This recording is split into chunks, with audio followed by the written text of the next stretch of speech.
এটা কোনো কাজ হইলো বলেন তো? এটা কোনো কাজ হইলো? দুইটা ব্যাটসম্যান সেঞ্চুরি মিস করলো। সাইফ হাসান ৮০ রান করে আউট হয়ে গেল। সৌম্য সরকার ৯১ রান করে আউট হয়ে গেল। দুর্দান্ত খেলতেছিল দুজনই। মিরপুরের এই কালা পিচে, কালা জাদুতে কোন যে ভূত ভর করছে আজকে বাংলাদেশের দুই ওপেনার সাইফ হাসান এবং সৌম্য সরকারের উপর। প্রথম ১০ ওভারে করে ফেলছে ৭৪ রান, প্রথম ২০ ওভারে করে ফেলছে ১৩৯ রান, কোনো উইকেট না হারিয়ে। সৌম্য সরকার 50+ রান করলো 100+ স্ট্রাইক রেটে।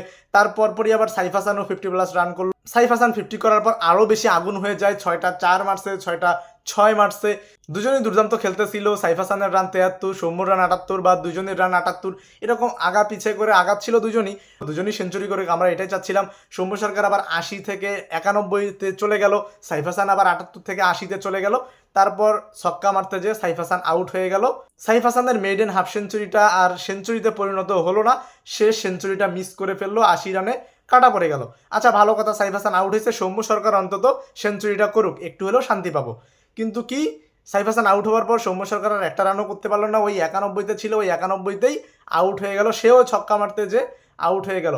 দুইটা সেঞ্চুরি, দুইটা ডিজার্ভিং সেঞ্চুরি বাংলাদেশ মিস করলো। এটা আমাদের রক্তে মাংসে জড়িত।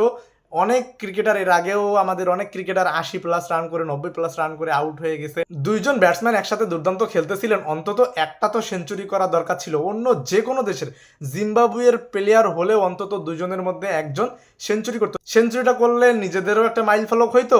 নাম্বার 2, বাংলাদেশও অনেক দূর আগায় যেত। সেঞ্চুরি করে সে ১২০, ১৩০ও করতে পারতো, বা আরও বেশি স্ট্রাইক রেটে ব্যাটিংটা করতে পারতো, হাত খুলে খেলতে পারতো সেঞ্চুরি করার পর। তো বাংলাদেশের জন্য আরও সুবিধা হইতো। দুইটা সেঞ্চুরি একসাথে সেলিব্রেট করার আমরা অপেক্ষায় ছিলাম, তো সব মাটি হয়ে গেল।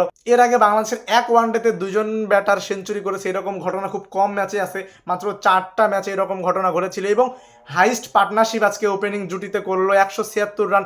এর আগে তামিম ইকবাল এবং লিটন কুমার দাসের ২৯২ ছিল।